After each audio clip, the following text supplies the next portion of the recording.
Real quick before we get to our guests, what jumped out to you about those renderings? Anything? Just I think it's the outfield, like the glass. Yeah. The outfield. I actually like the renderings. I'm a big fan of the renderings. What? But yes.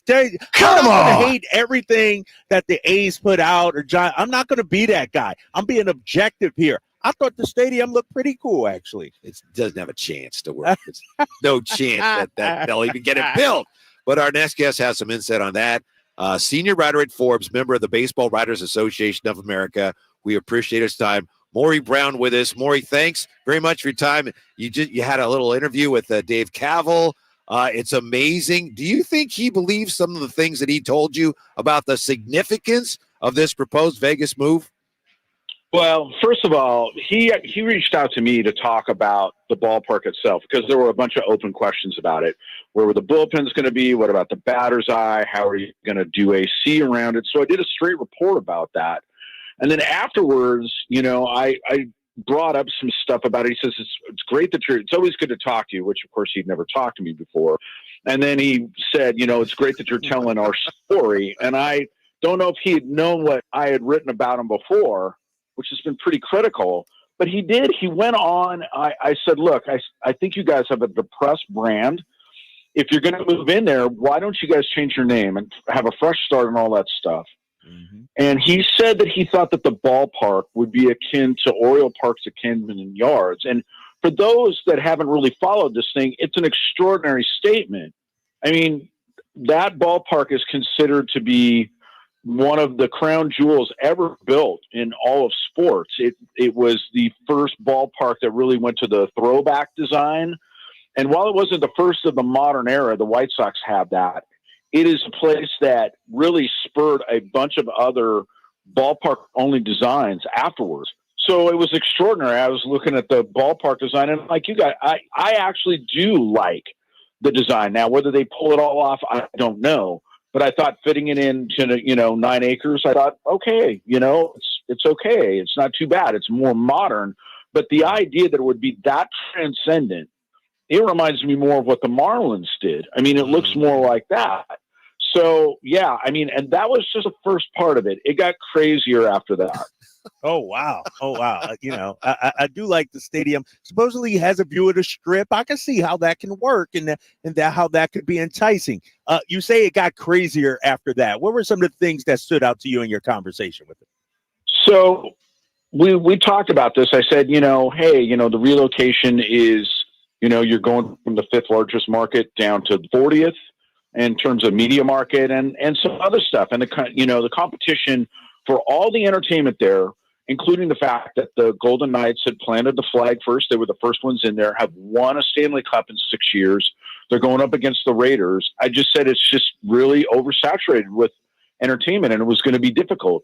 He goes, I think that our move to Las Vegas is similar to the Dodgers moving from Brooklyn to L.A.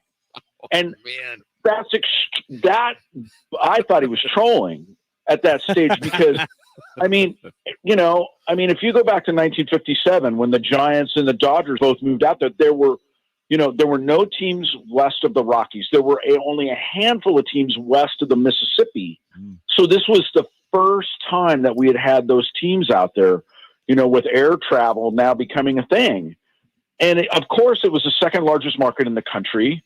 I said, Dave, I go, LA is the second largest market in the country.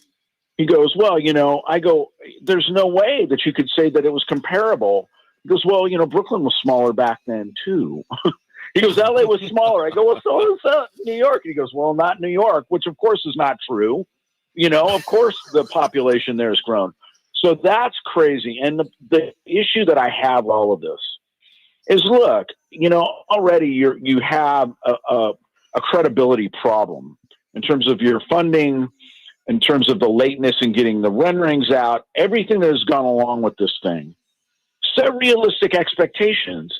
By saying such a thing, you've set expectations so high that unless it's something miraculous, which it won't be, then you set yourself up for failure.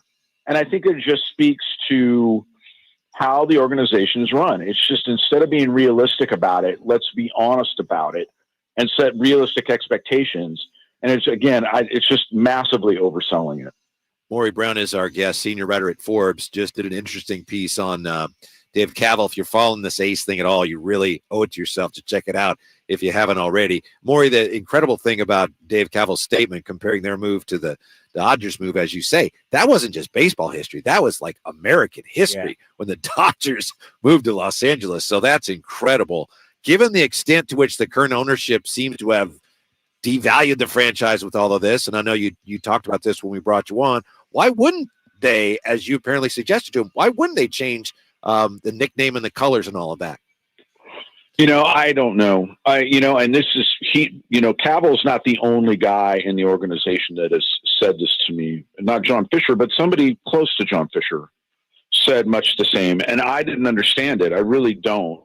I know that it's a historic brand. They honestly believe, and this is where that Dodger thing comes together, because what I said was, why don't you do what the Expos to DC or multiple iterations of the Washington Senators? We, had them go to Minneapolis and become the Twins, and then they went to Arlington and became the Rangers. Do that. And that's where the comparison to the Dodgers was, let's keep that brand and do that. And I'm like, that they're not even remotely the same. They've been so the sad thing about the A's is even if you go back to Philadelphia and then to Kansas City and now to Oakland, right? Granted, they've been in Oakland for 54 years. I mean, it's not like it's a small tenure, but they've been vagabonds and have had, all kinds of trouble wherever they've gone. And this is not indicative of the A's. It's not like they're cursed. It has to do with how the club was run. I mean, Finley, of course, in Oakland, he was a Maverick and did a bunch of amazing things. And I love those teams. That's my gateway really into baseball, because I thought, the handlebar mustaches and the bright yellow uniforms was an incredible change for those that don't know the history. Back then, everything was kind of gray and blue, and here's this bright yellow. So, you have a small window with the Haas family owning the club where there's successful attendance. And it's just had difficulty, of course, gaining traction. I never have believed that it was the market per se. I believe that it's always been the fact that it's just been a seesaw in terms of being able to be competitive. So again, it's not the same. The Dodgers are a keystone story brand out of New York that were transcendent across the country. There are people that live around the country. Even when I went using a different team, the Giants, when I went and saw the World Series in 2010, I rode on a flight with a family that had flown out from New York, that had generational family members that had followed the Giants when they were still there. And the Dodgers have the same thing. The A's cannot hang their hat on that. They just simply don't have that resonance nationally. No, you're right about that. Maury Brown of Forbes joining us. You can follow him on Twitter, X, Bizball Maury. And to your point, I mean, you can't even draw 5,000 here at your home stadium right now. Fans aren't going to want to go to Vegas to go see the Oakland A's. This is ripping their hearts out right now. Maury, you talked about Kaval sort of being delusional. Where do you think that comes from? Does that come from knowing that you have the backing of Rob Manfred, Major League Baseball, and that, no matter what anybody else says, you got that, big behemoth MLB behind you in your back pocket, so you can say anything you want and believe anything you want? Well, I'm not going to play psychologist, but I did stay at a Holiday Inn Express last night, so I'll try. Right? So I think that there's a little bit of that. I think that the move to Las Vegas is in a too big to fail state. They may have to bring in, and call in the cavalry and bring in a bunch of minority investors to prop it up to make it happen. But I honestly, and I know there are others that don't believe it, I think that it absolutely gets done. Because it would be such a black eye for baseball to not make it happen. So that's the first part of it. The second part of it is, if you've been trying for 20 years, right? This is before Dave Kaval, whether it was Lou Wolf that was with the club. And even if you go back to when Schott and Hoffman owned the club, they had been seeking a new ballpark. If you have been trying that long and you're trying to cross the finish line, I mean, you glad hand and kiss babies and do whatever you have to do to make that happen. And I think that he gets into almost a shtick. This is his delivery. This is, I'm selling it and not thinking of the audience. Now, if you're a politician in Nevada, they're going to possibly believe that stuff because they don't know the history and everything. You're talking to a media member, especially somebody in sports business. I don't think he was thinking about what that meant and how it would reflect upon him with somebody that knew what was going on about this thing. And maybe he honestly believes it. I mean, I haven't reached out to him afterwards. I'm pretty sure I'm no longer going to get any Christmas cards from the guy, but maybe he honestly believes that.